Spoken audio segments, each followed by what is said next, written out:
everyone, welcome to Creatrix my dear students. We are back with a bang with लक्ष्य batch 2.0 और आप देखने जा रहे हो नेटवर्क का एक बेहतरीन lecture. But before we start, it is very important that I introduce myself for the students that are meeting me for the first time. Dear students, my name is Ankit Goyal. I got All India Rank 1 twice in GATE in 2014 and 2018. I was awarded gold medal by President of India himself in the year 2013 when I graduated from IIT. Till date, I have trained over 2 lakh students and currently I am working as a director at an academy for the GATE department. अब मेरे सभी बच्चे मेरे बारे में ये सारी बातें जानते हैं, लेकिन मैं कहता हूं बेटा सबसे इंपॉर्टेंट बात क्या है? इंपॉर्टेंट बात यह है बेटा कि आप लोग के लिए अनअकैडमी जितने ज्यादा से ज्यादा हो सकता है फ्री इनिशिएटिव लेके आता है और ये मेक श्योर करता है कि हमारे बच्चे हर कंपटीशन में सबसे आगे रहें. इसी डायरेक्शन में है ये लक्ष्य बैच 2.0 जो कि आपको आपके लक्ष्य तक पहुंचाएगा, आपको आपका टारगेट हिट करने में मदद करेगा, दैट इज गेट 2023. और देखो इसी तरह के फ्री सेशंस आपके लिए और भी अवेलेबल हैं. आपको बस इस लिंक पे जाना है और यहां पे ना ढेर सारे प्रैक्टिस क्वेश्चन है. अगर आप इस लिंक पे जाओगे ना, आपको ना यहां पे कंसेप्ट थ्रू क्वेश्चन में नेटवर्क का क्वेश्चन प्रैक्टिस मिलेगा. गेट पीवाईक्यू बाय एआईआर 1 में आपको नेटवर्क के पीवाईक्यूज मिलेंगे इलेक्ट्रिकल और ईसीई के. तो अगर आप इस सीरीज के साथ ये दोनों सीरीज भी फॉलो करते हो तो आपसे नेटवर्क का कोई क्वेश्चन नहीं बचेगा, दैट इज अ गारंटी. आज का हमारा टॉपिक क्या है? Classification of network element. बिना सिग्नल के कंट्रोल, सिग्नल विशाल सर ने करा तो दिया, खत्म होने वाला यार अनअकैडमी पे सिग्नल. चलो क्लासिफिकेशन, और अगर नेट कंट्रोल में जितना सिग्नल रिक्वायर्ड होगा वो सर अलग से स्पेशल क्लास में लगा देंगे यार, काहे घबराते हो बेटा? जब तक हमारी टीम है ना, जब तक आपको कभी दिक्कत नहीं आएगी.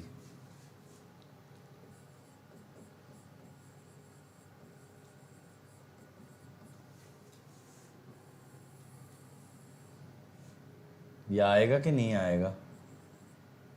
चलो क्लासिफिकेशन ऑफ नेटवर्क एलिमेंट. अब यार नेटवर्क के अंदर जो भी कंपोनेंट यूज होते हैं, आप समझ रहे होगे नेटवर्क कुछ एक बिल्डिंग ब्लॉक से बनाया जाएगा, जैसे रेजिस्टेंस, इंडक्टेंस, कैपेसिटेंस, इस तरह के ब्लॉक्स को जोड़ करके एक कंप्लीट नेटवर्क रियलाइज किया जाता है. अब बेटा अगर ऐसा होता है तो आपको ये देखना है कि ये जो एलिमेंट्स आप लगा रहे हो इनको किस किस कैटेगरी में हम डिवाइड कर सकते हैं, किस किस कैटेगरी में इनको क्लासिफाई कर सकते हैं, इस बारे में बात करने वाले हैं आज के इस लेक्चर के अंदर. ठीक है, तो सबसे पहली कैटेगरी जो मैं आपको समझाने वाला हूं that is going to be, सबसे पहले समझ लेते हैं यार, active and passive element.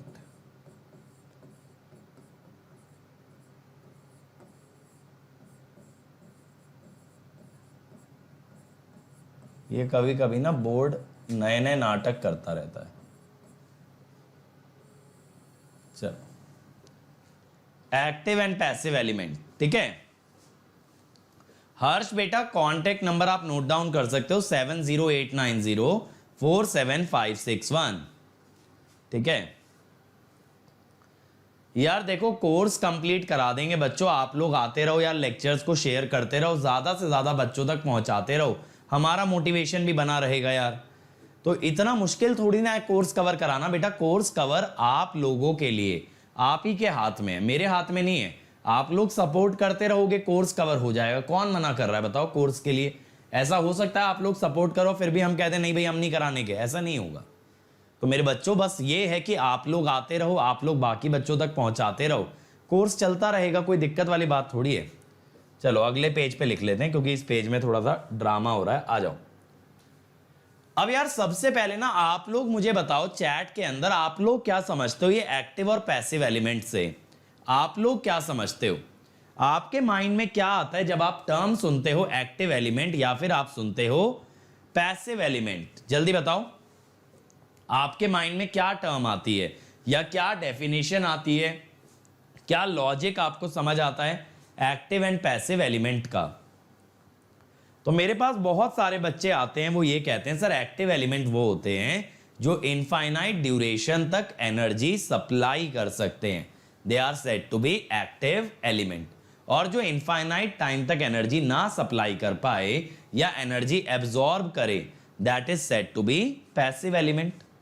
Not a bad definition, गलत तो नहीं कह रहे हो, काफी हद तक बातें सही हैं, काफी हद तक बातें सही हैं। लेकिन देखो यहां पे हम लोग क्या कह देते हैं ना, एक्टिव एलिमेंट पावर देगा कहां से यार, सोचने वाली बात है। हम ये कहते हैं एनर्जी कंजर्वेशन प्रिंसिपल के तहत energy can neither be created nor be destroyed. तो ये कहना कि एक्टिव एलिमेंट एनर्जी देता रहेगा, ये तो कहीं ना कहीं गलत है ना, ये तो कहीं ना कहीं लॉजिकली सोचो तो गलत है। सही से बताओ सोच के, इज इट लॉजिकली करेक्ट और इनकरेक्ट? सर इनकरेक्ट है, इनकरेक्ट है। तो बेटा क्या होता है, एक्टिव एलिमेंट्स वो हैं जो एक फॉर्म ऑफ एनर्जी को दूसरे फॉर्म ऑफ एनर्जी में कन्वर्ट कर दें, या ये कह दो इलेक्ट्रिकल एनर्जी आउटपुट दे दें from any other form of energy. तो दो तरह के एलिमेंट्स को हम क्लासिफाई करते हैं एक्टिव एलिमेंट्स में। देखो दो तरह के एलिमेंट्स को एक्टिव एलिमेंट्स में डिवाइड किया जाता है। एक देखो, पहली डेफिनेशन में वही लिख रहा हूं जो आप लोग जानते हो, लेकिन उसको थोड़ा सा मॉडिफाई करके लिख रहा हूं। Can supply electrical energy from any other source of energy for infinite duration. समझ गए? फॉर इनफाइनाइट ड्यूरेशन, या इसको ऐसे भी कह सकते हो कंसिस्टेंटली, भाई ऐसा भी कह सकते हो कंसिस्टेंटली।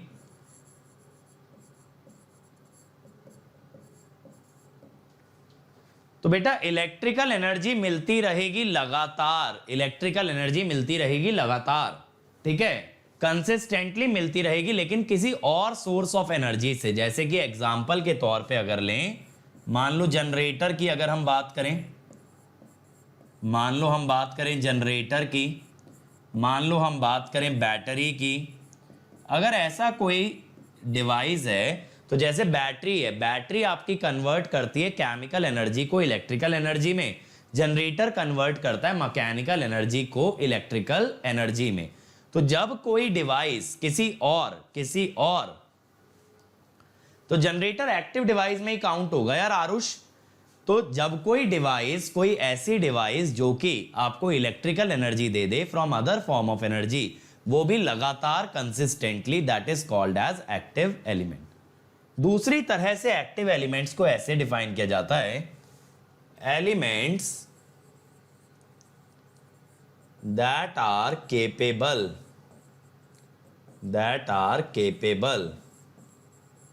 of amplification का मतलब क्या होता है यार?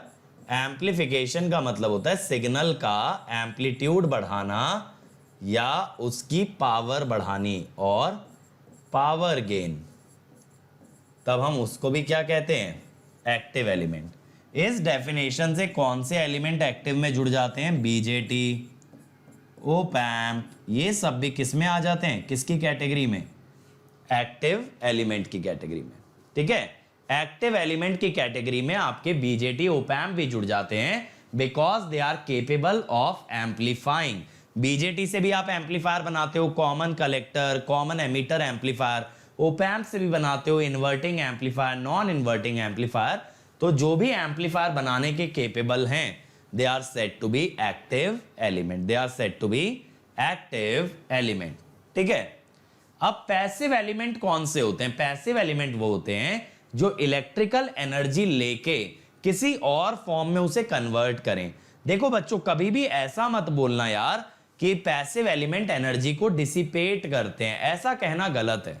आप लोग ये सोचते हो कि रेजिस्टेंस डिसिपेट्स एनर्जी, बेटा ये स्टेटमेंट गलत है। रेजिस्टेंस एनर्जी को वेस्ट नहीं करता। आप ये बोलो resistance converts electrical energy to heat energy, जायज है। रेजिस्टेंस से इलेक्ट्रिकल एनर्जी हीट में कन्वर्ट हो जाया करती है, ठीक है।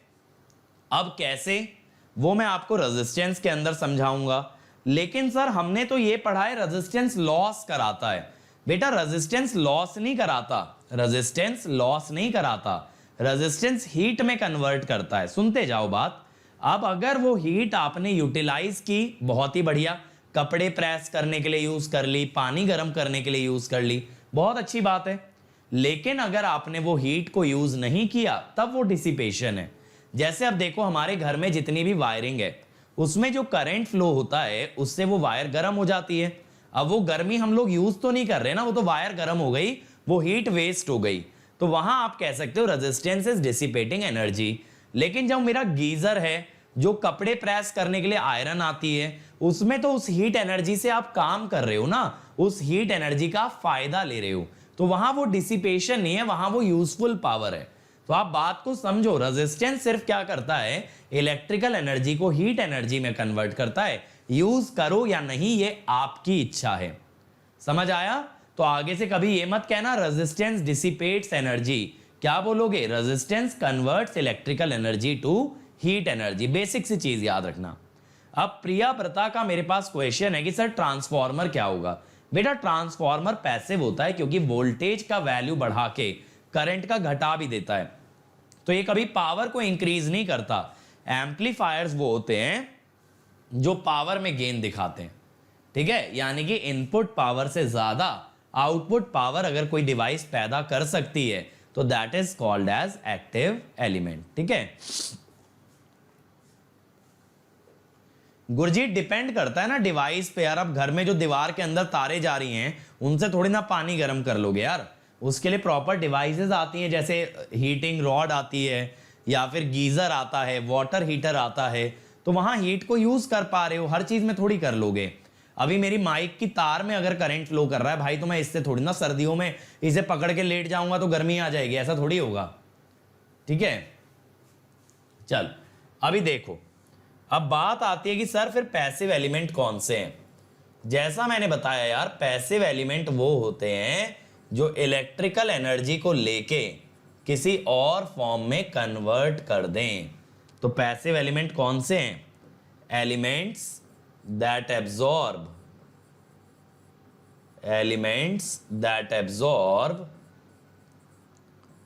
Electrical energy. लिखते चलना भाई जब मैं बोर्ड पे लिख रहा हूं, elements that absorb electrical energy and convert it to some other form of energy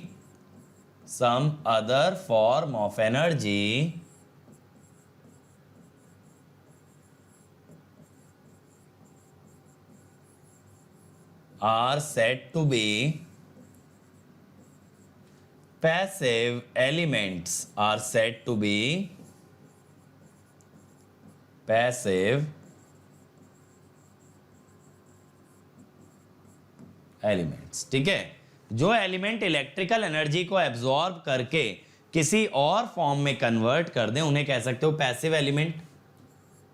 example resistance, inductance, capacitance, ठीक है, ट्रांसफॉर्मर, डायोड, ये सब पैसिव हैं, सब के सब पैसिव हैं।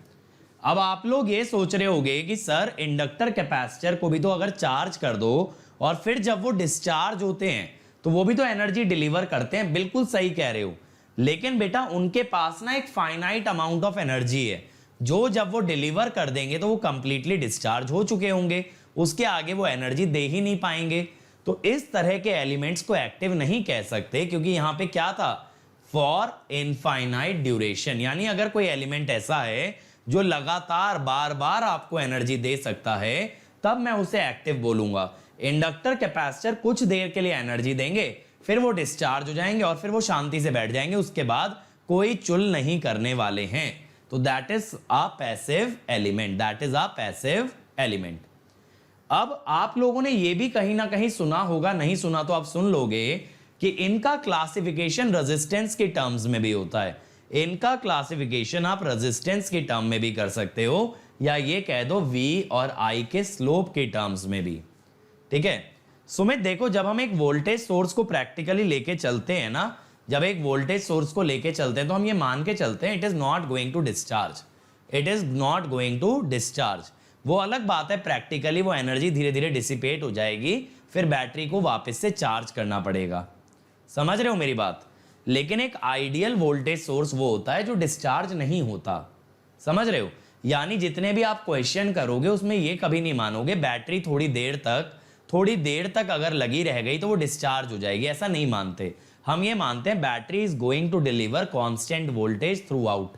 जबकि प्रैक्टिकली होता क्या है ना, समय के साथ बैटरी का वोल्टेज गिरता जाता है, बैटरी कभी भी कांस्टेंट वोल्टेज नहीं डिलीवर करती है। समझ रहे हो?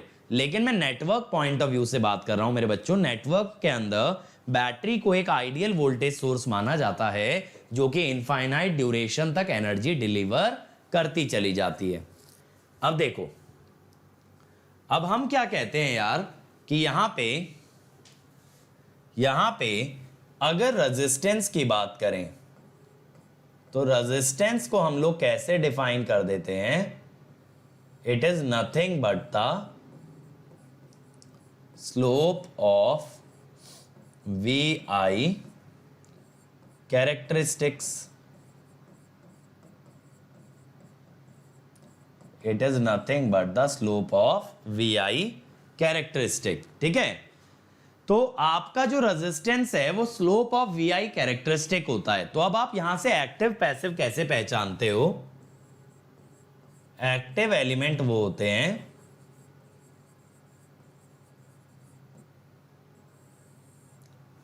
where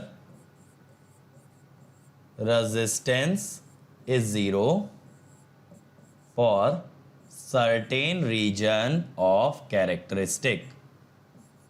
अगर बेटा कोई नेगेटिव रेजिस्टेंस एग्जिबिट कर सकता है then it is said to be active element. Negative resistance का क्या मतलब हुआ कि वो पावर एब्जॉर्ब नहीं कर रहा, वो पावर डिलीवर कर रहा है। देखो, रेजिस्टेंस हमेशा पावर एब्जॉर्ब करता है, तो नेगेटिव रेजिस्टेंस का क्या मतलब हुआ? It will deliver the power. और पैसिव एलिमेंट कौन से होंगे? पैसिव एलिमेंट जहां पे कि ये जो स्लोप है, स्लोप जिसको आप रेजिस्टेंस कह रहे हो, where resistance is greater than equal to 0 for entire characteristics.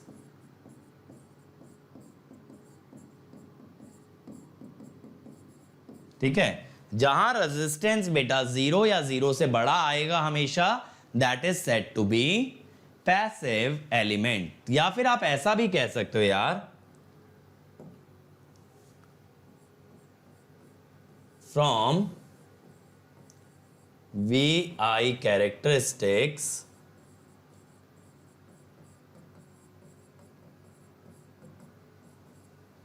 VI characteristic देख के अगर पावर डिलीवर हो रही है तो आप बोलोगे active element. Active element are capable of, अभी मैं आपको ग्राफ दिखा दिखा के समझा दूंगा, केपेबल ऑफ डिलीवरिंग पावर। ठीक है? एक्टिव एलिमेंट पावर डिलीवर करने की काबिलियत रखते हैं। Passive elements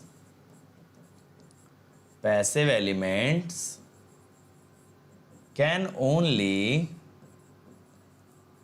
only absorb power। Can only absorb power. कहां से देखोगे ये? VI कैरेक्टरिस्टिक से। समीम देखो, मैंने बताया प्रॉब्लम क्या है कैपेसिटर के अंदर कि कैपेसिटर बहुत जल्दी डिस्चार्ज हो जाएगा, तो it can not supply energy for infinite duration of time, तो that is why it is classified as a passive element. और हर्ष बेटा, मैंने एक चीज बोली है, बैटरी को नेटवर्क के अंदर ऐसा माना जाता है that battery does not discharge, यानी battery is treated as a constant voltage source inside a network, इसीलिए उसे एक्टिव एलिमेंट की नजर से देखा जाता है। बात समझ में आ रही है?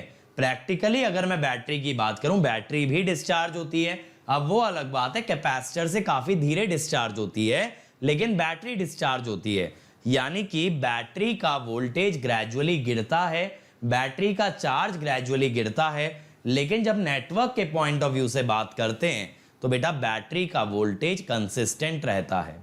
समझ आया? अब मैं आपको VI कर्व से दिखाता हूं, देखो क्या होता है। आपके पास देखने के ना दो तरीके होते हैं, देखते चलना। मान लो मैंने ये एलिमेंट बना के दे दिया, मैंने आपको ये दिखा दिया, मुझे नहीं पता ये एलिमेंट है कुछ x माने अननोन, अलजेब्रा वाला x। अब यहां पे देखो, बेस्ड ऑन करंट डायरेक्शन आपने एक एजम्पशन बना लिया यार।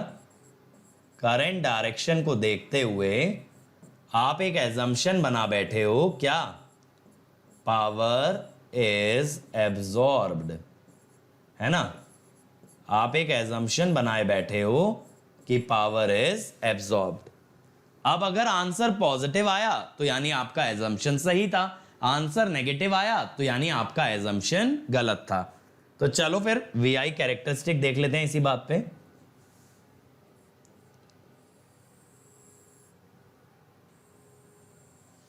देखो अब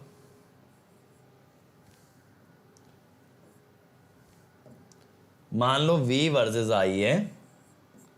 अब मान लो यार कैरेक्टरिस्टिक कुछ ऐसी आपको दे रखी है, कुछ इस टाइप्स, ठीक है? ये कैरेक्टरिस्टिक है। अब यहां पे कैरेक्टरिस्टिक अगर देखोगे तो इसका स्लोप पॉजिटिव है, स्लोप पॉजिटिव है, समझ रहे हो मेरी बात? इस पूरी कैरेक्टरिस्टिक का स्लोप पॉजिटिव है। स्लोप पॉजिटिव है, that means it is acting resistance as greater than 0, so it is passive, so it is passive. समझ आया? लेकिन मेरे बच्चों यहां पे एक चीज और भी कर सकते थे कि फर्स्ट क्वाड्रेंट में कैरेक्टरिस्टिक है V greater than 0, I greater than 0। V और I अगर ग्रेटर देन 0 हुआ, V और I ग्रेटर देन 0 हुआ तो power which is VI is also positive, तो यानी एब्जॉर्ब ही कर रहा है। सोच के देखो ना, आप एब्जॉर्प्शन मान के चले थे, अगर आपकी पावर पॉजिटिव आ गई तो माने ये एब्जॉर्ब ही कर रहा है, अगर ये एब्जॉर्ब ही कर रहा है तो ये पैसिव हुआ। थर्ड क्वाड्रेंट में आ जाओ, थर्ड क्वाड्रेंट में वोल्टेज भी नेगेटिव, करंट भी नेगेटिव, दोनों नेगेटिव, तो पावर जो कि दोनों का प्रोडक्ट है दैट इज पॉजिटिव। अगर पावर पॉजिटिव आ गई तो यानी ये फिर भी क्या कर रहा है? एब्जॉर्ब। अब बेटा अगर ये दोनों ही क्वाड्रेंट में एब्जॉर्ब ही कर रहा है तो it is classified as a passive element. तो हम क्या बोल रहे हैं? Since element always absorbs power, it is classified as passive element। तो देखो देखने के दो तरीके हैं मेरे भाई, देखने के दो तरीके हैं, एक तो स्लोप से देख सकते हो और दूसरा आप देख सकते हो मेरे बंधु किससे? दूसरा आप देख सकते हो पावर से। समझ आया? समझ आया दोनों मेथड? एक तो स्लोप से रेजिस्टेंस निकाल के देख लिया और दूसरा तरीका हुआ पावर निकाल के चेक कर लेना कि क्या ये पावर एब्जॉर्ब कर रहा है या फिर ये पावर डिलीवर कर रहा है। अगर एब्जॉर्ब कर रहा है तो माने it is a passive element, और अगर डिलीवर कर सकता है तो that is a active element. ठीक है? और आज मैं देख रहा हूं भाई आप लोगों की अटेंडेंस कल से कम है। आप लोग प्रॉमिस करते हो कि सर ये अटेंडेंस बनी रहेगी, बढ़ना तो दूर की बात है, और फिर उसको गिरा देते हो यार, गलत बात है। अब देखो इसी पे एक और एग्जांपल समझाता हूं, समझते चलना हर चीज को। जैसा मैंने बोला था बेहतरीन वे में बेसिक से डील करेंगे और डिटेल में डील करेंगे। ऐसी कोई भी चीज नहीं होगी जिसको ऊपर ऊपर से खींच देंगे। अगेन देखो यहां पे, अगेन यहां पे क्या है? यहां पे वही हो रहा है कि based on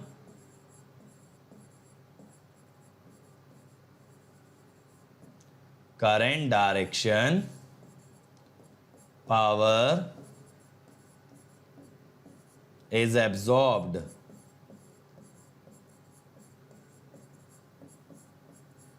by x, power absorb हो रही है। अब बात यह है, हमें इस चीज को वेरीफाई करना पड़ेगा यूजिंग द कैरेक्टरिस्टिक। हमें इसको जो है ना कैरेक्टरिस्टिक की मदद से वेरीफाई करना पड़ेगा। अब की बार देखो, मैं आपको ना कैरेक्टरिस्टिक अलग देता हूं।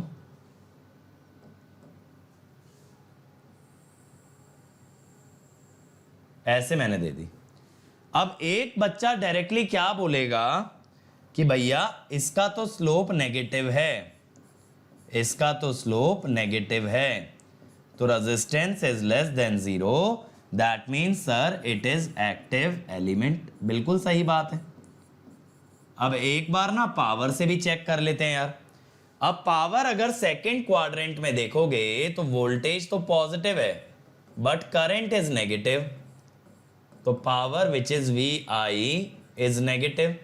पावर अगर नेगेटिव है तो आपने एब्जॉर्ब माना था, बट पावर एक्चुअल में क्या हो रही है, power is delivered, power is delivered. ऐसे ही देखो फोर्थ क्वाड्रेंट में वोल्टेज नेगेटिव है, करंट पॉजिटिव है, तो पावर जो है वी आई इज नेगेटिव। तो पावर आपने एब्जॉर्ब मानी थी लेकिन नेगेटिव आ गई, तो पावर डिलीवर्ड। तो अब आप बोल सकते हो ना भाई, एलिमेंट अगर पावर डिलीवर कर रहा है, sense element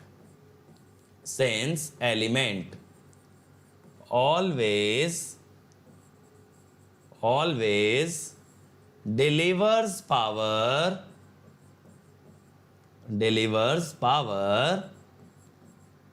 it is classified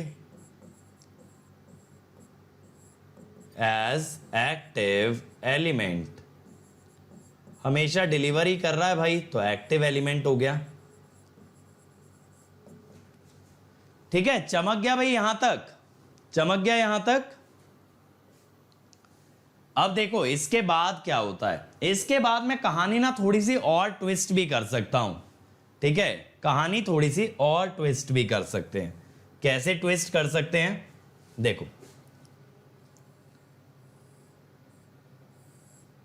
मान लो मैं आपको पहले से ये दे दूं,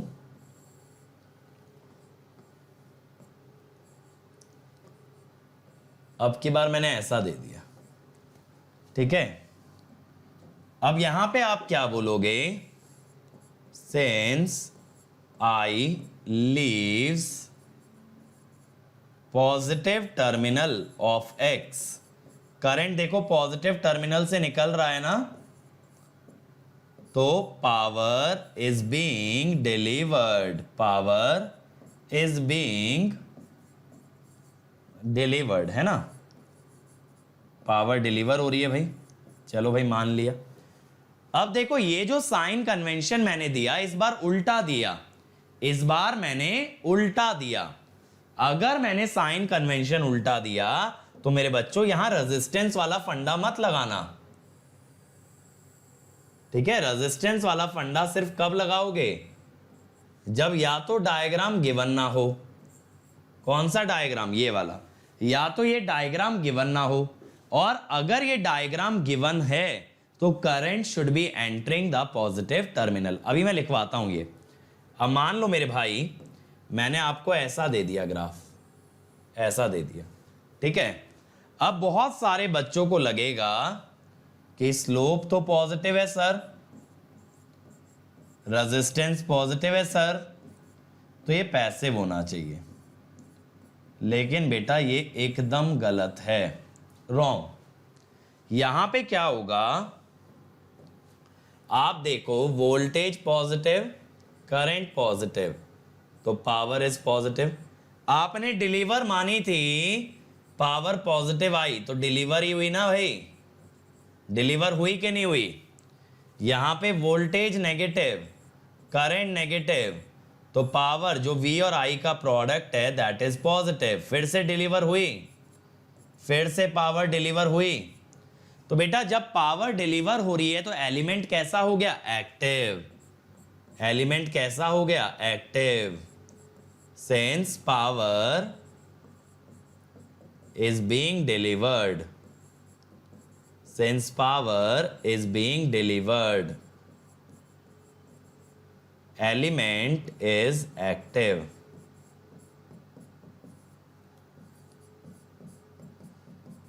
ठीक है, चल ये बात चमकी भाई यहां तक। अब देखो मैं आपको एक पॉइंट लिखवाता हूं, तो यहां से हम क्या सीखे, बात को समझना। फर्स्ट पॉइंट लिखो भाई, सब लोग जल्दी से लिख लो यहां तक, फिर पॉइंट नोट डाउन करना। पहले यहां तक नोट डाउन करो, फिर पॉइंट नोट डाउन करेंगे भाई सभी लोग। लिखा यहां तक? तो देखो मेरे भाई, पहले पॉइंट लिखो, if the sign convention, if the sign of voltage, if the sign of voltage and current direction, if the sign of voltage and current direction is not specified, if the sign of voltage and current direction is not specified, we can judge active and passive, we can judge active and passive by means of slope of vi characteristic, by means of slope of vi characteristics। ठीक है, ये बात clear हो गई। Second point, if the current direction is such that, if the current direction is such that element absorbs power, if the current direction is such that element absorbs power, then we can use the rule, we can use the rule of slope, we can use the rule of slope to determine active and passive nature, we can use the rule of resistance to determine active and passive nature। Third point लिखो, if current direction is such that, if current direction is such that element delivers power, if current direction is such that element delivers power, then we have to use the concept of power, then we have to use the concept of power to judge active and passive nature, to judge active and passive nature। समझ गए भाई? जल्दी बोलो। Diagram नहीं दिया है या diagram में पावर एब्जॉर्ब हो रही है, रेजिस्टेंस लगाओ पावर लगाओ आपकी मर्जी है, लेकिन डायग्राम गिवन है और वहां पावर डिलीवर हो रही है, तब क्या करना पड़ेगा? तब लगाना पड़ेगा पावर वाला फंडा, तब रेजिस्टेंस वाले फंडे से काम नहीं चलेगा। समझ गए भाई? जल्दी बोलो, सब लोग समझे कि नहीं समझे? फटाफट से बताओ। अब देखो, इसी बात पे मैं आपसे एक क्वेश्चन पूछता हूं, आप लोग इमीडिएटली आंसर करना।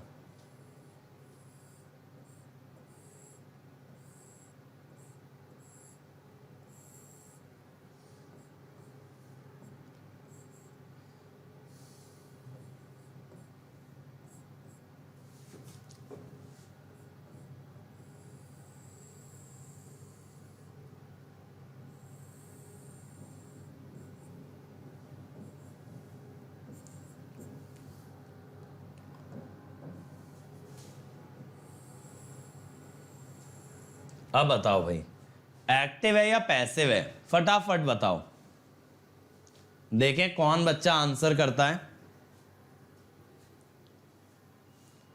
चिंता मत करो, आज ना आपका एक्टिव पैसिव के सारे डाउट्स क्लियर हो जाएंगे इस लेक्चर के अंदर। बस थोड़ा साथ साथ चलते रहो सब्र करके।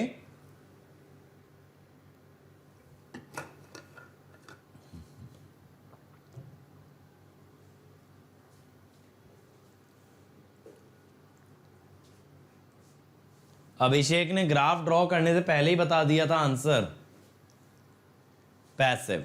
देखो अब यहां पे अगर रेजिस्टेंस वाला रूल लगाएं कि भाई हम ये बोलें स्लोप नेगेटिव, रेजिस्टेंस नेगेटिव तो एक्टिव, अगर ऐसा बोलेंगे तो गलत है भाई।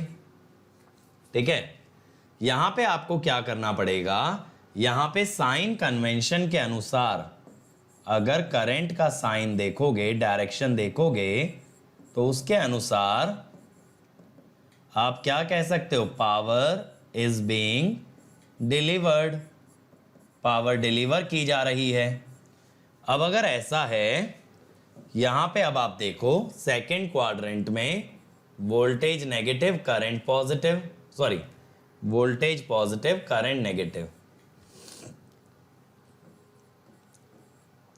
तो पावर तो नेगेटिव आ गई भाई, पावर नेगेटिव आ गई, तो यानी कि हमने डिलीवर माना था बट हो रही है एब्जॉर्ब।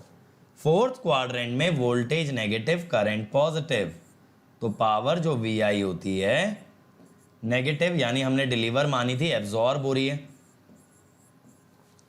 अगर पावर एब्जॉर्ब ही हो रही है, if element only absorbs power, तब ये कैसा एलिमेंट हुआ, then it is passive element। समझ में आया ना, मजा आया, इजी फंडा यार, एक्टिव पैसिव इतना टफ नहीं है।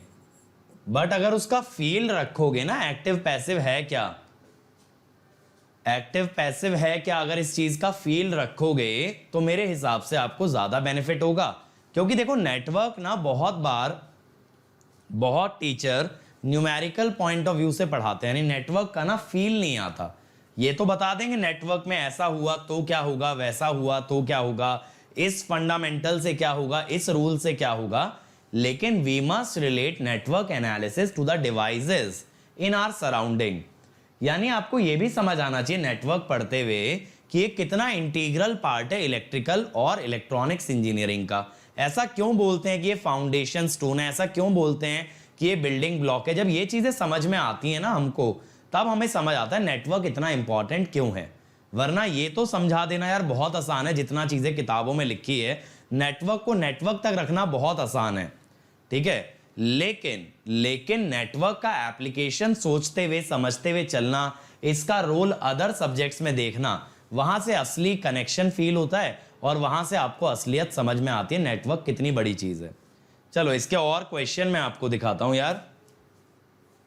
ठीक है, ये देखो, the VI characteristic of a element is given below, determine if the element is active और पैसिव। फटाफट बताओ एक्टिव है या पैसिव है, आपको क्वेश्चन गिवन है।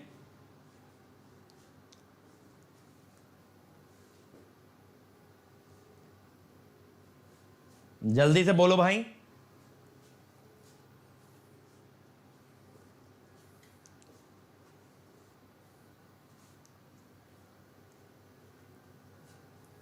अभिषेक बोल रहे हैं active, Aarush passive, Pushkar active, Shashank passive. अरे भाई क्या कर रहे हो, देखो साइन कन्वेंशन सही दे रखा है, आप ऐसे कर लो, देखो साइन कन्वेंशन कौन सा दे रखा है, पावर एब्जॉर्ब करने वाला साइन कन्वेंशन दे रखा है, पावर एब्जॉर्ब करने वाला। अब यहां पे अगर देखोगे वोल्टेज पॉजिटिव करंट नेगेटिव, तो power is negative, voltage negative current positive, तो पावर इज नेगेटिव।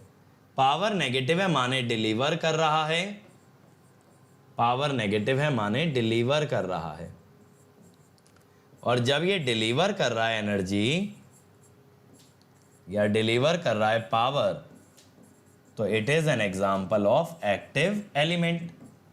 और मैंने बताया था अगर एब्जॉर्बिंग वाला साइन कन्वेंशन हो तो आप स्लोप से भी जा सकते हो, आप स्लोप से भी जा सकते हो। Slope is equal to resistance is negative, then also we can classify it as active element, active element. ठीक है, स्लोप तो आपका नेगेटिव आ रहा है ना भाई, स्लोप नेगेटिव आ रहा है तो इट इज एक्टिव। स्लोप वाला फंडा कब नहीं चलेगा? जब एलिमेंट के अंदर साइन ऐसा दिया हो कि it starts to deliver power. अगर साइन कन्वेंशन डिलीवरी वाला दिया है तो स्लोप वाला फंडा नहीं लगता है। अगला देखो यार, कैरेक्टरिस्टिक दे रखी है एलिमेंट की, पूछा है एलिमेंट एक्टिव है या पैसिव है, फटाफट बताओ। Characteristic is given, determine whether the element is active और पैसिव। और जैसा मैंने बोला है क्वेश्चन के लिए जगह छोड़ दिया करो, क्वेश्चन बाद में लिख लेना लेक्चर के, ठीक है। सॉल्यूशन पे काम करो, क्वेश्चन के लिए अपने नोट्स में जगह छोड़ दो। लेक्चर खत्म होता है, तुरंत लेक्चर की वीडियो खत्म होने के बाद आप इमीडिएटली बस क्वेश्चन नोट डाउन कर लिया करो। एक लेक्चर में कितने क्वेश्चन लगा लेंगे? 5-7, मुश्किल से आपके लिए 15-20 मिनट का काम है। क्या है? एक्टिव है, बहुत बढ़िया। देखो यहां पे अगर आप स्लोप देखोगे, स्लोप नेगेटिव तो रेजिस्टेंस इज नेगेटिव, यहां पे स्लोप पॉजिटिव तो रेजिस्टेंस इज पॉजिटिव। तो देखो when device has a region where, when device has a region where resistance is negative, then it is said to be active device, then it is said to be। अगर कहीं भी resistance negative हो गया तब आप active device कह सकते हो। अगर कहीं भी रेजिस्टेंस नेगेटिव हो गया then you can always call it as an active device। ठीक है, अब ये डाउट क्लियर हो गया। बच्चों का एक डाउट था कि सर अगर रेजिस्टेंस पॉजिटिव नेगेटिव दोनों हुआ तब क्या होगा? दोनों हुआ तो आपका डिवाइस कहलाएगा एक्टिव। ये ईएससी के अंदर पूछा गया सवाल है, ठीक है, इंजीनियरिंग सर्विसेज में ये क्वेश्चन पूछा गया था। और अब मुझे लगता है आप एक्टिव पैसिव के साथ कंफर्टेबल हो। कंफर्टेबल हो तो यार एक बार दिल बन जाना चाहिए चैट के अंदर कि हाँ सर समझ आ गया है एक्टिव और पैसिव एलिमेंट्स क्या होते हैं। फटाफट से बता दो, समझ में आ गया है? समझ में आ गया है सब लोगों को एक्टिव और पैसिव क्या होते हैं? जल्दी बोलेंगे यार। चलो बहुत बढ़िया, बाकी लोग भी आंसर दो।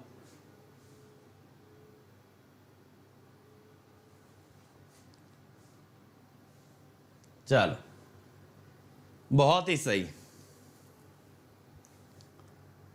अब यार अगले क्लासिफिकेशन पे चलते हैं। देखो एक दो क्लासिफिकेशन लंबे हैं, बाकी के सारे छोटे हैं, जिनमें से एक ये एक्टिव पैसिव वाला होता है। तो अब एक्टिव पैसिव तो बढ़िया तरीके से समझ आ चुका है। सेकंड समझाता हूं। सेकंड है मेरा लीनियर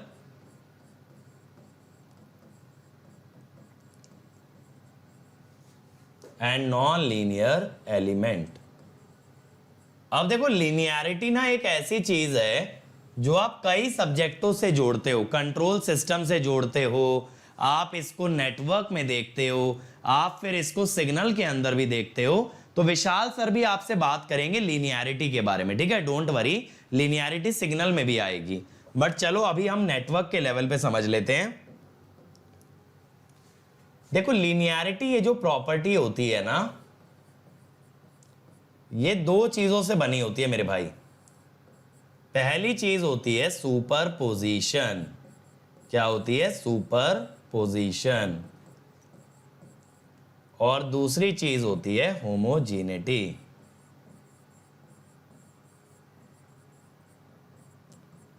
अब ये दोनों प्रॉपर्टीज का मतलब क्या है? लीनियरिटी अकेला नहीं है, लीनियरिटी के अंदर दो चीजें छुपी हैं, एक सुपरपोजिशन और एक होमोजीनिटी, ठीक है। अब देखो मैं सुपरपोजिशन की बात करता हूं, देखना। अगर मान लो कि कोई सिस्टम है, मैं सिग्नल की टर्म्स में समझा रहा हूं थोड़ा सा, ये सिस्टम एक नेटवर्क भी हो सकता है, ठीक है, ऐसी कोई बात नहीं है। ये सिस्टम एक नेटवर्क भी हो सकता है। अब इसके अंदर अगर इनपुट है xt और इस सिस्टम का आउटपुट है yt, तो मैं कहता हूं मेरे भाई कि अगर x1t लगाया तो आया मान लो y1t, मैंने दूसरा कोई इनपुट लगाया x2t तो कोई और आउटपुट आया y2t। यहां पे t का क्या सिग्निफिकेंस है? t is the time.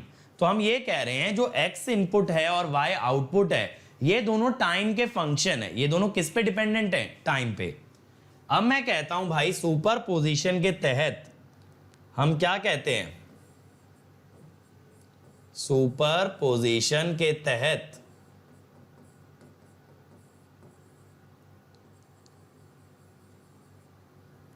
हम ये बोलते हैं कि अगर आप इनका कॉम्बिनेशन लगाओ x1t plus minus x2t will give us y1t plus minus y2t। ठीक है, यानी कि x1 और x2 का कॉम्बो अगर लगाएंगे तो हमें आउटपुट में y1 और y2 का कॉम्बिनेशन मिल जाएगा। This is called as superposition. ठीक है, इफ दिस इज ट्रू, अगर ऐसा हुआ system is said to follow superposition.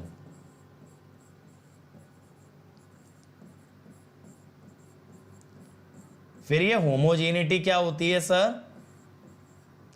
देखो होमोजेनिटी में क्या कर देते हैं,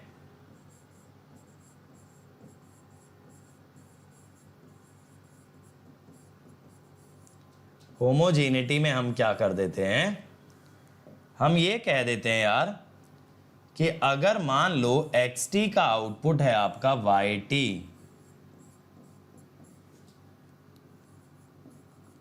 तो axt का क्या होगा? ayt। यानी input and output are scaled by same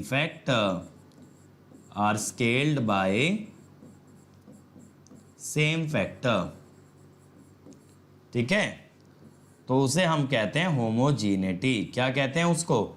homogeneity. बात क्लियर हुई? अब इन दोनों को लीनियरिटी जो है ना कंबाइन कर देती है। लीनियरिटी कैसे कंबाइन कर देती है वो मैं बताता हूं, पहले यहां तक नोट डाउन कर लो। जल्दी से एक बार नोट करके मुझे डन बता दो चैट के अंदर, फिर मैं आपको बताता हूं इन दोनों को कैसे एक ही कंडीशन में मर्ज किया जाता है। जल्दी से करो, और फिर मैं आपको नेटवर्क के कुछ एलिमेंट्स ये प्रूव करूंगा दे आर लीनियर। चलो बनाओ भाई, जल्दी से करो भाई। हो गया डन? चलो आगे चलते हैं। अब मैं क्या कहता हूं, लीनियरिटी कैसे ले ली जाती है, देखना कैसे मर्ज कर दी जाती है, दोनों कंडीशन कैसे साथ में लेके चलते हैं। हम ये कहते हैं, देखो जो मैंने आपको पहले भी दिखाया कि x1t का आउटपुट अगर y1t है, x2t का आउटपुट अगर आपका y2t है,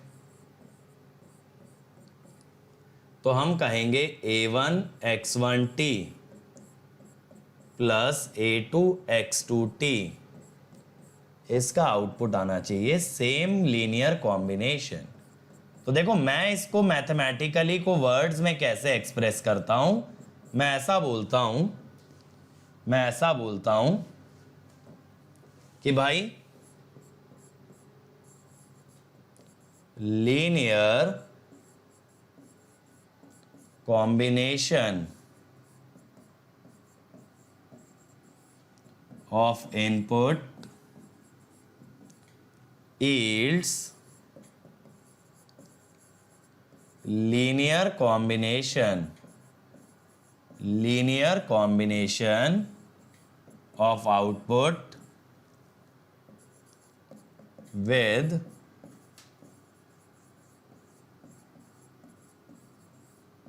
same coefficient।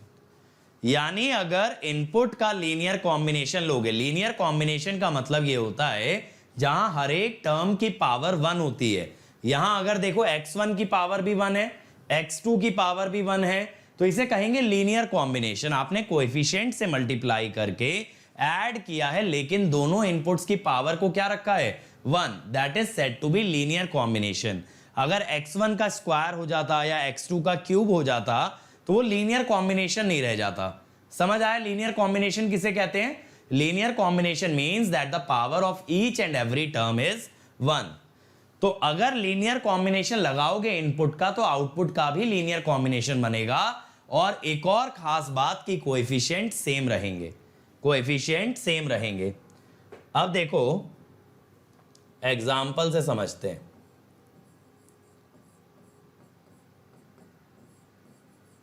मान लो ऐसा है CXT। अब आप क्या कहोगे, y1t क्या है, CX1t, y2t क्या है, CX2t। ठीक है। अब अगर मैं ये कहूं कि मेरे को yt चाहिए, जहां मैंने ऐसा इनपुट लगाया ax1t plus bx2t, ax1 plus bx2 लगाया तो a into cx1t plus b into cx2t। cx1 है y1, cx2 है y2।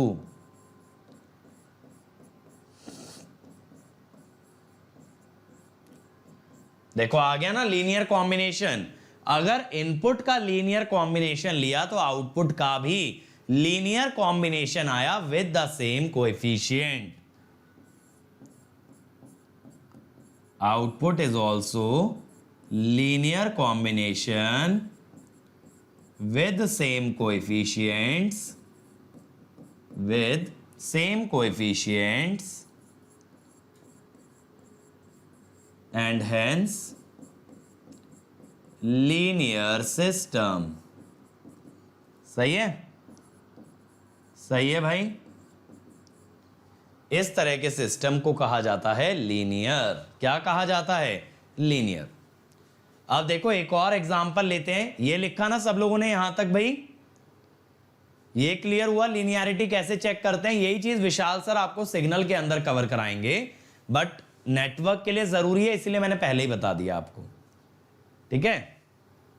अब देखो ऐसा रिलेशन आप रेजिस्टेंस में भी तो देखते हो। यहीं पे मैं लिख देता हूं भाई, रेजिस्टेंस में भी तो यही रिलेशन आता, V इक्वल टू RI। इसीलिए आप कह सकते हो resistance is a linear element. ठीक है, इसीलिए आप कह सकते हो resistance is a linear element, क्योंकि रेजिस्टेंस में ऐसा ही रिलेशन आएगा जैसे y equal to CX, V equal to RI। चलो आगे चलते हैं यार। एक और रिलेशन मैं आपको दिखाता हूं। सेकंड एग्जांपल,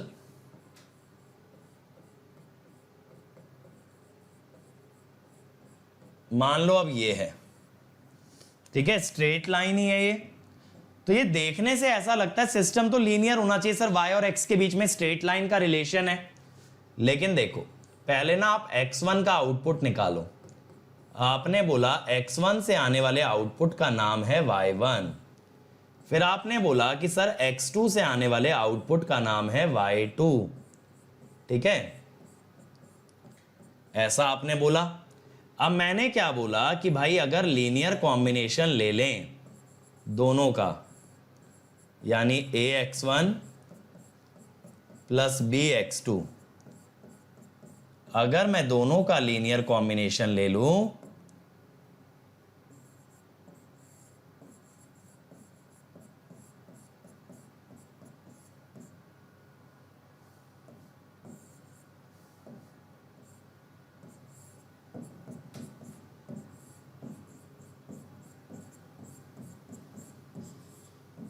ये बना भाई।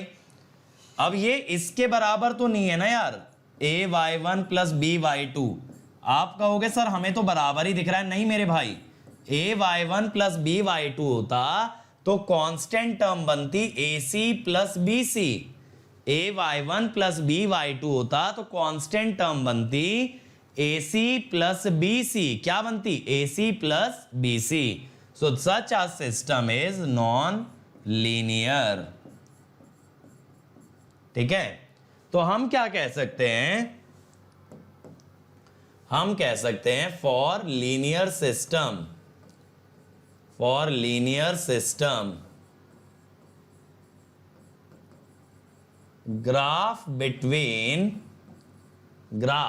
बिटवीन इनपुट एंड आउटपुट और वोल्टेज एंड करंट, और वोल्टेज एंड करंट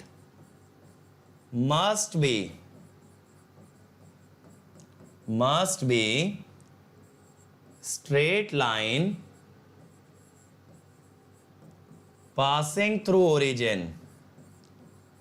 ठीक है, स्ट्रेट लाइन अगर ओरिजिन से पास होती हुई है तब आप उसे क्या कहोगे, लीनियर सिस्टम।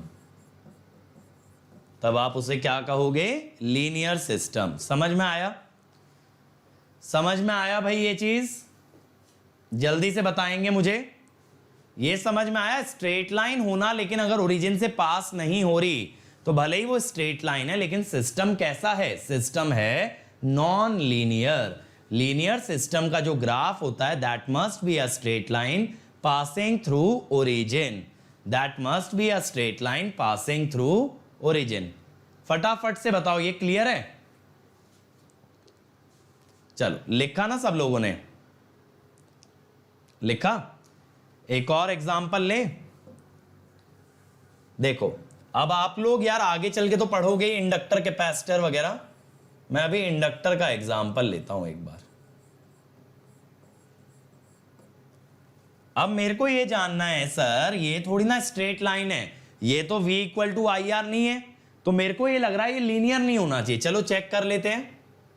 मैं कहता हूं I1 करंट के करस्पॉन्डिंग वोल्टेज होगी V1, I2 करंट के करस्पॉन्डिंग वोल्टेज होगी V2। तो अब अगर मैं ये कहता हूं कि करंट मैंने ऐसा ले लिया भाई, करंट मैंने ऐसा ले लिया I1 I2 का लीनियर कॉम्बिनेशन AI1। अब आपको पता है यार, अगर कभी भी एक सम का डेरिवेटिव लेते हो तो आप इसको ऐसे लिख सकते हो, ए कांस्टेंट बाहर आ जाता है ना डेरिवेटिव के, ये बात तो सब लोग मानते हैं, constant always lies outside the derivative. तो इसको ऐसे लिख लो,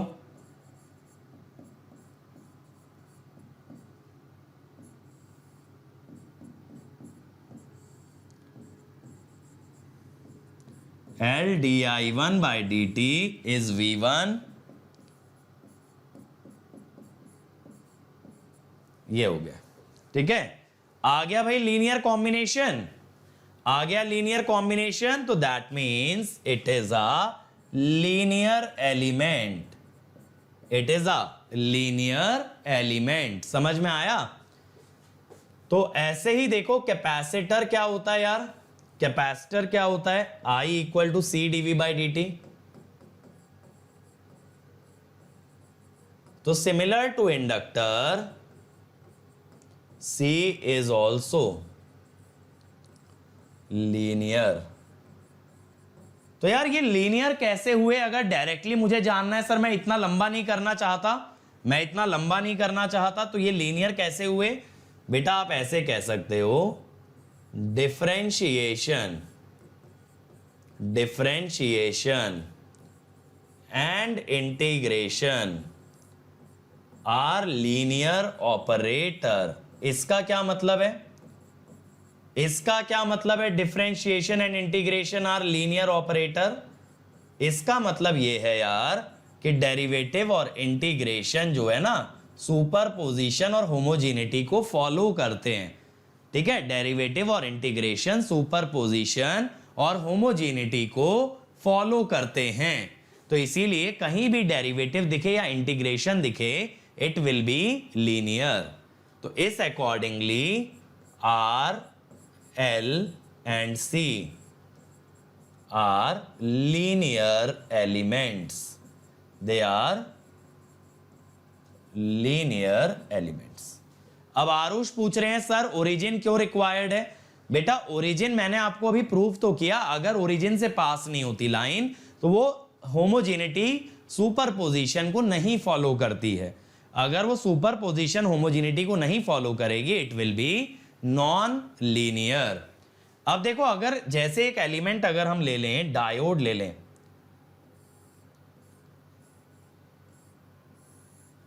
डायोड के अंदर अगर ये वोल्टेज है V, इससे जाने वाला करंट है I, तो हम क्या कहते हैं कि I क्या होता है, IS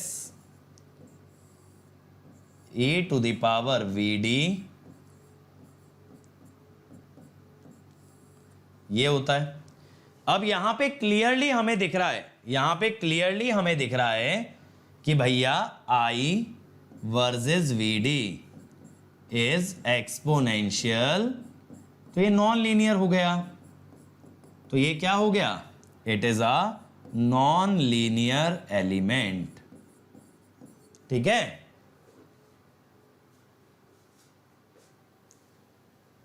बेटा 12th के लेवल के पीछे से ही तो चल रहे हैं, 12th के पीछे से ही तो चल रहे हैं. अब डेरिवेटिव और इंटीग्रेशन तो याद होगा मेरे भाई, कि डिफरेंशिएशन इंटीग्रेशन भूल गए हो, क्योंकि फिर वो ब्रशअप कराना तो बहुत टफ है, बहुत ज्यादा टफ है. समझ रहे हो मेरी बात? अली यहां पे हमें ना ट्रांसफर फंक्शन देखना है. ट्रांसफर फंक्शन में कभी भी इनिशियल कंडीशन नहीं देखी जाती. हम कह रहे हैं सी और एल लीनियर एलिमेंट है, यानी कि सी चार्ज वाला लीनियर है कि बिना चार्ज वाला लीनियर है. Capacitor as a device is linear, inductor as a device is linear. समझ में आया? तो ये एलिमेंट्स दोनों लीनियर हैं, आप चार्ज रखो या ना रखो, डजंट इवन मैटर. ओके, चलो इस पे देखें भाई क्वेश्चन. चलो देखो जरा, ये the VI characteristic of an element is given below, determine whether it is linear और नॉन लीनियर. जल्दी बताओ भाई. और इस सब्जेक्ट के लिए बेटा डेरिवेटिव इंटीग्रेशन से ज्यादा कोई बहुत ज्यादा नॉलेज नहीं चाहिए, बेसिक मैथ्स आना चाहिए, है ना. और यार देखो भले ही 12th की चीजें भूल चुके हो, इंजीनियरिंग में दोबारे से आपका मैथ्स आता है, कैलकुलस दोबारे आता है आपका पूरा का पूरा. चलो बताओ ये क्या है, लीनियर है. बहुत ही बढ़िया, दिस इज लीनियर. क्यों है भाई linear? V is equal to slope into I, या ये कह दो characteristic is straight line passing through origin.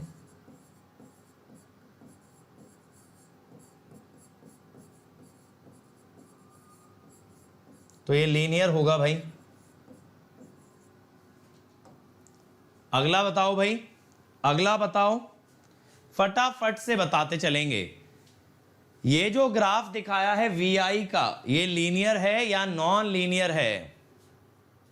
बोलो मेरे भाई, वेदर दिस इज लीनियर और नॉन लीनियर.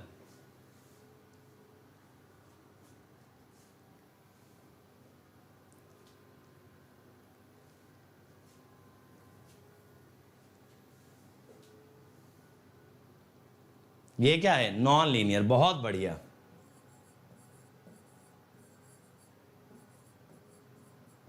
ठीक है, characteristic is not a straight line through origin.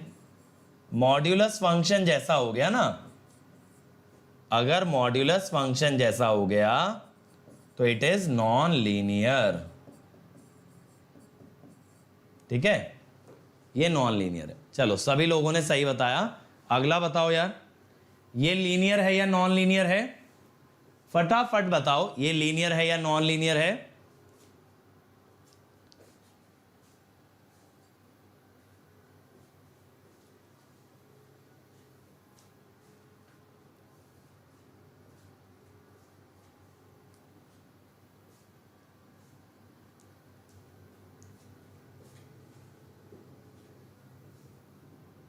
क्या है, नॉन लीनियर है, बहुत बढ़िया।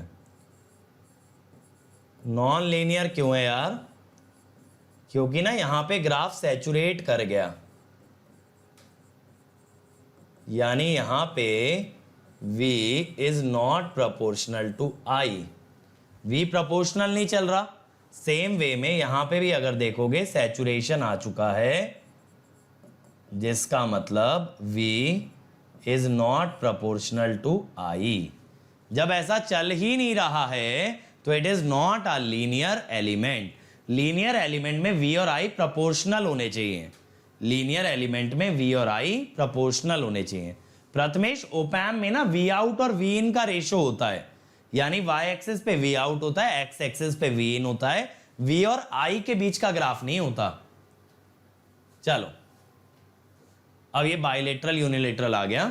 फिर देखो भाई यहां तक रख रहे हैं, आज आपका लीनियर नॉन लीनियर तक कवर हो गया। और देखो ये मेरा टेलीग्राम चैनल है बेटा, यहां पे बहुत सारे पीडीएफ्स हैं आपके लिए, सारे नोटिफिकेशन है, जितनी भी क्लासेस हम लोग लेते हैं, जो भी ऑफर्स आते हैं, सब आपको यहां पे मिलेगा। तो इस कम्युनिटी का हिस्सा बने। This is going to be the biggest community of electrical and electronics engineers. और जो बच्चा एकदम स्ट्रक्चर्ड वे में तैयारी करना चाहता है वो अनअकैडमी ज्वाइन करे। अनअकैडमी का आइकॉनिक सब्सक्रिप्शन आपको क्लासेस और स्टडी मटेरियल के अलावा देता है पर्सनल कोच। ये पर्सनल कोच खुद एक गेट एंड ईएससी टॉपर होता है, जो आपको पूरे कंसेप्ट अच्छे से एक्सप्लेन करेगा। जो भी आपकी क्वेरीज हैं, कभी भी आप डिमोटिवेटेड डाउन फील करते हो तो आपका मोटिवेशन लेवल रेज करेगा। ये ना आपका एक टाइम टेबल बनवा देगा, जो कि हर बच्चे के लिए अलग हो सकता है, वर्किंग के लिए अलग, कॉलेज के लिए अलग, ड्रॉपर के लिए अलग। तो पूरा एक प्लान बनेगा आपका। इवन टीचर्स आपको अलग से मोटिवेट करते हैं इन स्टडी बूस्टर सेशन। आपके टेस्ट रिजल्ट्स के बेसिस पे आपको बताया जाता है आपकी स्ट्रेंथ्स और वीकनेस। इवन यहां आपको ना असाइनमेंट्स भी दिए जाते हैं, आपको एक्स्ट्रा स्टडी मटेरियल मिलता है बेटा, और डेडिकेटेड डाउट इंस्ट्रक्टर होते हैं, यानी आप 1-to-1 सेशन बुक करके अपने टेक्निकल क्वेरी भी पूछ सकते हो। और इसके अलावा जितने बेनिफिट आपको प्लस सब्सक्रिप्शन में मिलते हैं वो सब आइकॉनिक में मिलता है, जैसे लाइव और रिकॉर्डेड क्लास, हर संडे का test, well structured courses, rank improvement batches, crash courses और अनलिमिटेड एक्सेस, जहां आप जिस टीचर का लेक्चर चाहें देख सकते हैं। ये प्लस के बेनिफिट आइकॉनिक में भी होंगे, लेकिन आइकॉनिक के बेनिफिट आपको प्लस में नहीं मिलेंगे। और देखो अगर आइकॉनिक लेते हो 1 ईयर का 4700 पर मंथ पड़ेगा। जैसे ही अंकित ईएससी कोड लगाओगे ये हो जाएगा 4200 पर मंथ, और 2 ईयर का लोगे और किफायती है बेटा 3000 पर मंथ में। अब द बेस्ट पार्ट इज कि ये अमाउंट आप पे कर सकते हो मंथली बेसिस पे, ठीक है, ईएमआई की फॉर्म में, और या फिर आप इसको पार्शियली पे भी कर सकते हो, मतलब 2-3 पार्ट्स में डिवाइड करके। और अगर बियर कर सकते हो तो 1 टाइम पे कर सकते हो, credit card, debit card, net banking से। और ये भी कुछ ना हो पाए, you are really financially challenged, तो आप अनअकैडमी से लोन अप्रूव करा सकते हो, जहां पे ये अमाउंट आप बाद में भी दे सकते हो। लेकिन ये ध्यान रहे, डिस्काउंट और मेरी पर्सनल गाइडेंस के लिए कोड लगाना है अंकित ईएससी। और अगर ये अफोर्डेबल ना हो तो इससे सस्ता सब्सक्रिप्शन है आपका प्लस। यहां पे कुछ फीचर डेफिनेटली मिसिंग है, लेकिन बेटा अगर कोई बच्चा मोटिवेटेड है तो यहां पे आपको कंटेंट वाइज कंप्लीट चीजें दी जाती हैं, जिससे कि आप रैंक निकाल सकते हो। आइकॉनिक में आपको लाइव मेंटोरिंग प्रोडक्ट मिलता है, जहां 1-to-1 मेंटोरशिप दी जाती है। ये सेशन आप बुक कर सकते हो, अपने मेंटोर से इंटरैक्ट कर सकते हो, और वो आपकी सारी क्वेरीज आंसर करेगा। और अनअकैडमी में देखो अब आपका एक भी डाउट नहीं रहेगा अनआंसर्ड। आपको बस क्या करना है, डाउट की फोटो आपको क्लिक करनी है, उसे अपलोड करना, और हमें बताना है आपको किस लैंग्वेज में उसका वीडियो सोल्यूशन चाहिए। हम आपके हर क्वेश्चन का वीडियो सोल्यूशन बना के देते हैं, सिर्फ आपको उसका हिंट नहीं, आपको उसका कंप्लीट सोल्यूशन दिया जाएगा। और एट अ टाइम आप 1 by 1 करके 3 डाउट अपलोड कर सकते हो, और जैसे जैसे आपको आंसर मिलता जाएगा आप और डाउट्स अपलोड कर पाओगे। और देखो अगर कोई भी क्वेरी अनअकैडमी सब्सक्रिप्शन से रिलेटेड तो please call on this number. यहां आपको लेटेस्ट ऑफर, सब्सक्रिप्शन और जर्नी से रिलेटेड हर क्वेरी को आंसर किया जाएगा, लेकिन कोड याद रखें Ankit ESC. Okay, so thank you everybody. I hope you enjoyed the lecture. So please like, share and subscribe to this channel and comment on the video कि आपको वीडियो कैसा लगा। फिर मिलेंगे अगले वीडियो में इसी जोश और इसी कंसेप्ट के साथ। Let's crack it.